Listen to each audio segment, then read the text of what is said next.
भगवते वासुदेवाय। सभी रसिकजनों को नमस्कार। पूर्व के अध्याय में हमने नारद जी के पूर्व चरित्र को लेकर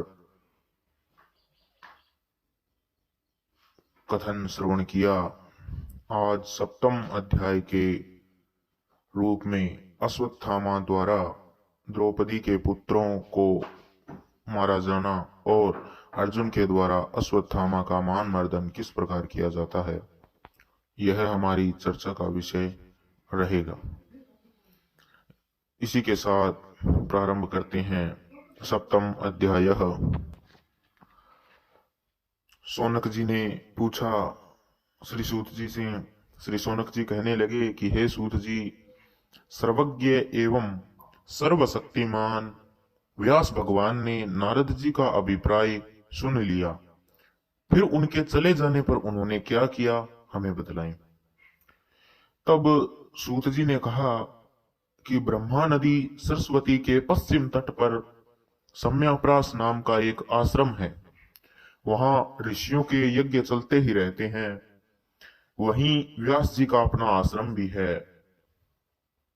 उसके चारों ओर बेर का एक सुंदर वन है।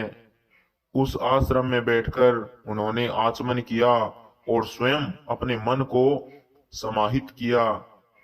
उन्होंने भक्ति योग के द्वारा अपने मन को पूर्णतया एकाग्र और निर्मल करके आदि पुरुष परमात्मा और उनके आश्रय से रहने वाली माया को देखा। इसी माया से मोहित होकर यह जीव तीनों गुणों से अलग होने पर भी अपने को त्रिगुणात्मक मान लेता है और इस मान्यता के कारण होने वाले अनर्थों को भी भोगता है। इन अनर्थों की शांति का साक्षात साधन है केवल भगवान का भक्ति योग, परंतु संसार के लोग इस बात को नहीं जानते।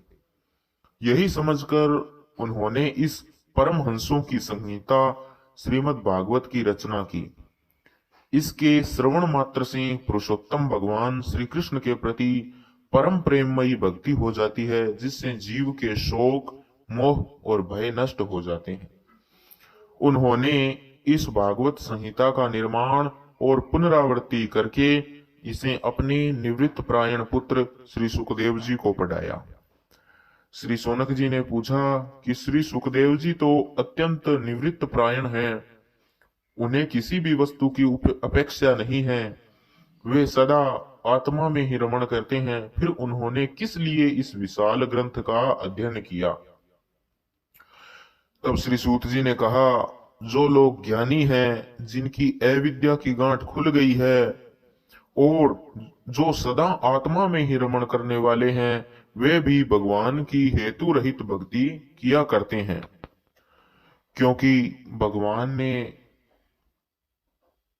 क्योंकि परमात्मा के गुण ही ऐसे मधुर हैं जो सबको अपनी ओर खींच लेते हैं। फिर श्री सुखदेव जी तो भगवान के भक्तों के अत्यंत प्रिय हैं और स्वयं भगवान वेदव्यास के पुत्र हैं। भगवान के गुणों ने उनके हृदय को अपनी ओर खींच लिया और उन्होंने उससे विवश होकर ही इस विशाल ग्रंथ का अध्ययन किया। शौनक जी, अब मैं राजर्षि परीक्षित के जन्म, कर्म और मोक्ष की तथा पांडवों के स्वर्गारोहण की कथा कहता हूँ, क्योंकि इन्हीं से भगवान श्री कृष्ण की अनेकों कथाओं का उदय होता है। जिस समय महाभारत युद्ध में कौरव और पांडव दोनों पक्षों के बहुत से वीर गति को प्राप्त हो चुके थे और भीमसेन की गदा के प्रहार से दुर्योधन की जांग टूट चुकी थी, तब अश्वत्थामा ने अपने स्वामी दुर्योधन का प्रिय कार्य समझकर द्रौपदी के सोते हुए पुत्रों के सिर काटकर उसे भेंट किए। यह घटना दुर्योधन को भी अप्रिय लगी, क्योंकि ऐसे नीच कर्म की सभी निंदा करते हैं। यह तो कायरता थी। उन बालकों की माता द्रौपदी अपने पुत्रों का निधन सुनकर अत्यंत दुखी हो गई। उसकी आंखों में आंसू छलछला आए, वह रोने लगी।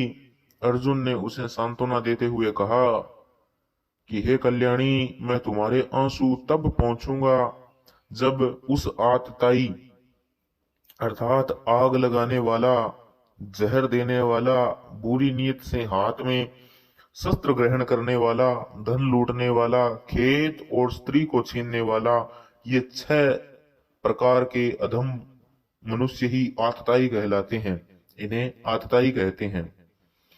तो इसी प्रकार उसने बुरी नीयत से हाथ में शस्त्र लेकर उनको मार डाला, तो यहाँ पे उसके लिए आतताई कहा जाएगा।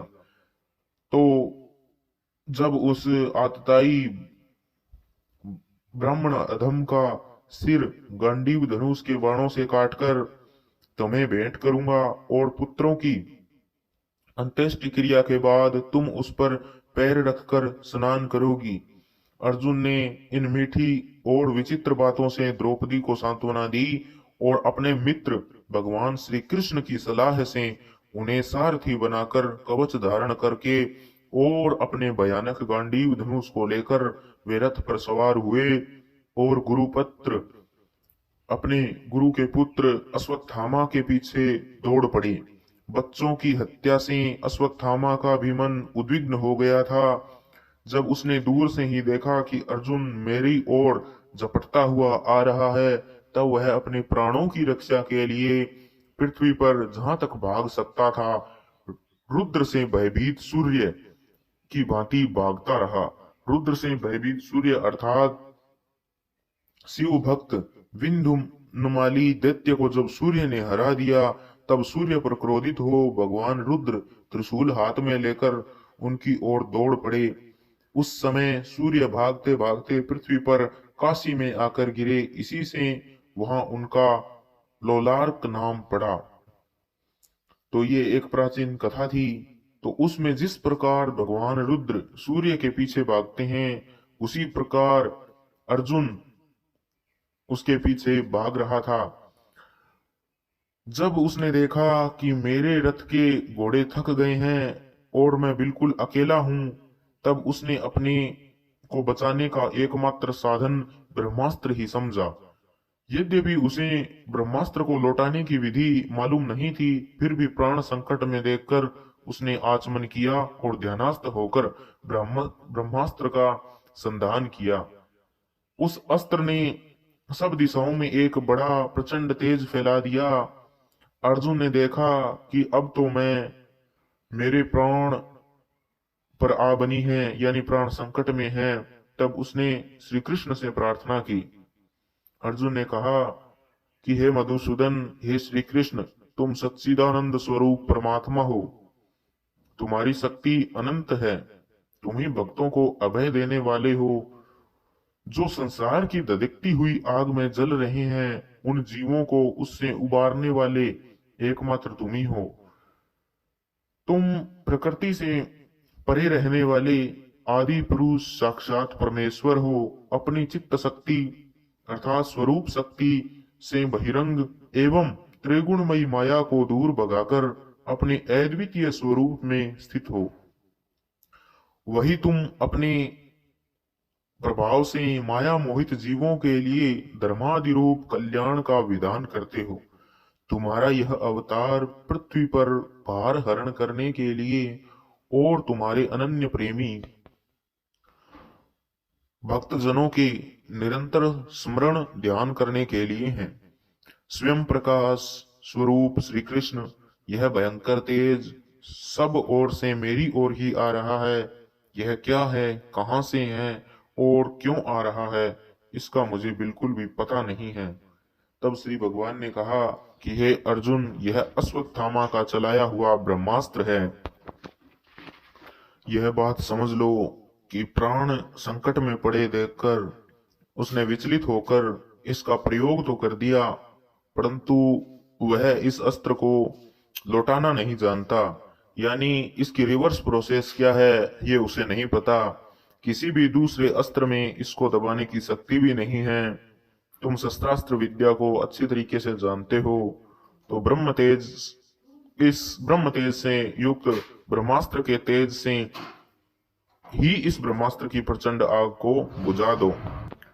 अर्थात उसने इसको चला तो दिया है, वापिस उसको लौटाना नहीं आता। और दूसरे किसी अस्त्र में इतना सामर्थ्य नहीं है कि वो इसको रोक सके। इसके लिए तुम एक काम करो कि इस ब्रह्मास्त्र पर भी ब्रह्मास्त्र चला दो सामने से। तब सूत जी कहते हैं कि अर्जुन विपक्षी वीरों को मारने में बड़े प्रवीण थे।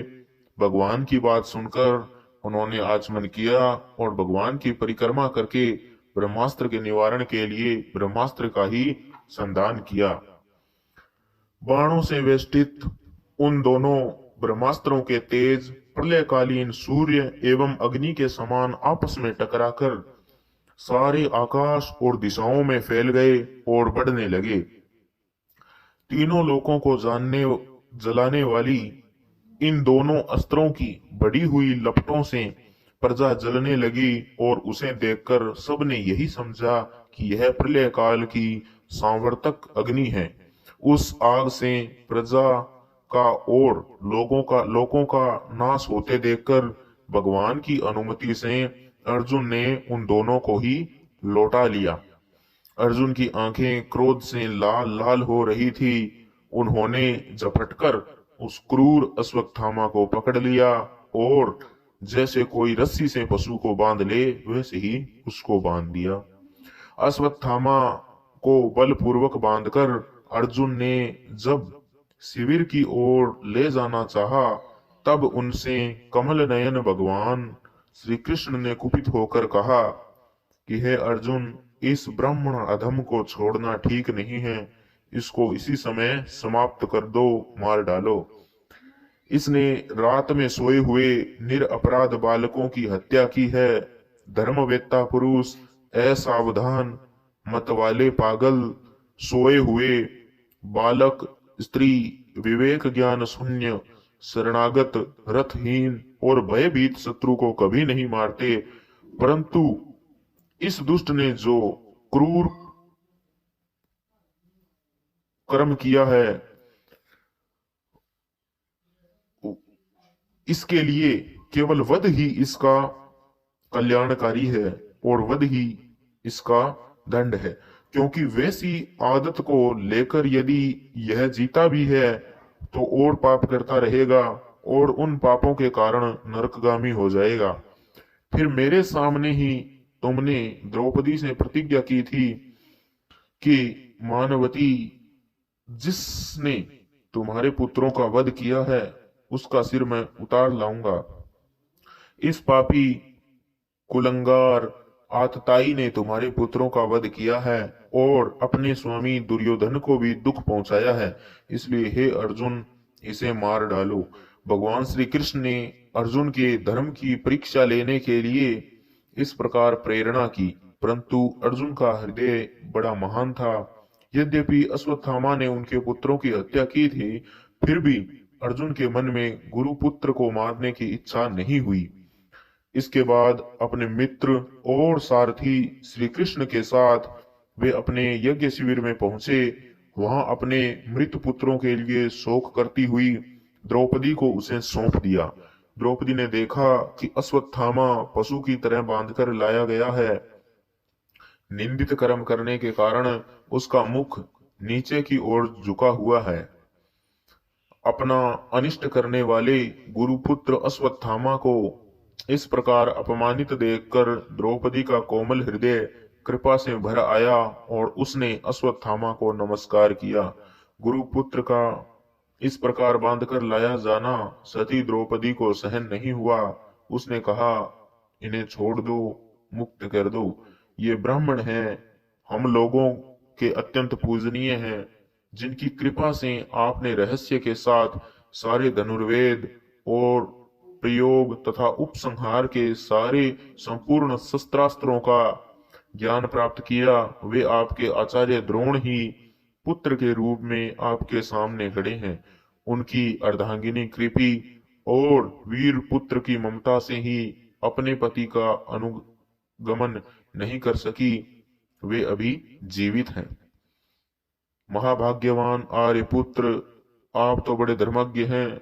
जिस गुरुवंश की नित्य पूजा और वंदना करनी चाहिए, उसी को व्यथा पहुंचाना आपके योग्य कार्य नहीं है।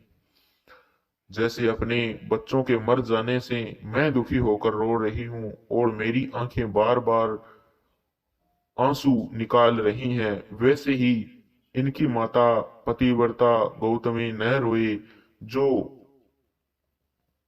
उच्छृंखल राजा अपने कुकृत्यों से ब्राह्मण कुल को कुपित कर देते हैं। वह कुपित ब्राह्मण कुल उन राजाओं को सपरिवार शोकाग्नि में डालकर शीघ्र ही भस्म कर देते हैं। तब आगे सूत जी कहने लगे कि हे शौनक आदि ऋषियों, द्रौपदी की बात धर्म और न्याय के अनुकूल थी। उसमें कपट नहीं था, करुणा थी और समता थी। अतएव राजा युधिष्ठिर ने रानी के इस हित भरे श्रेष्ठ वचनों का अभिनंदन किया। साथ ही नकुल, सहदेव, सात्यकी, अर्जुन, स्वयं भगवान श्री कृष्ण और वहां पर उपस्थित सभी नर नारियों ने द्रौपदी की बात का समर्थन किया। उस समय क्रोधित होकर भीमसेन ने कहा कि जिसने सोते हुए बच्चों को न अपने लिए और न अपने स्वामी के लिए बल्कि व्यर्थ ही मार डाला, उसका तो वध ही उत्तम है। श्री भगवान श्री कृष्ण ने द्रौपदी और अन्य भीमसेन की बात सुनकर और अर्जुन की ओर देखकर कुछ हंसते हुए कहा। श्री भगवान कहने लगे कि पतित ब्राह्मण का भी वध नहीं करना चाहिए और आतताई को मार ही डालना चाहिए। शास्त्रों में मैंने ये दोनों बातें कही है, इसलिए मेरी दोनों आज्ञाओं का पालन करो।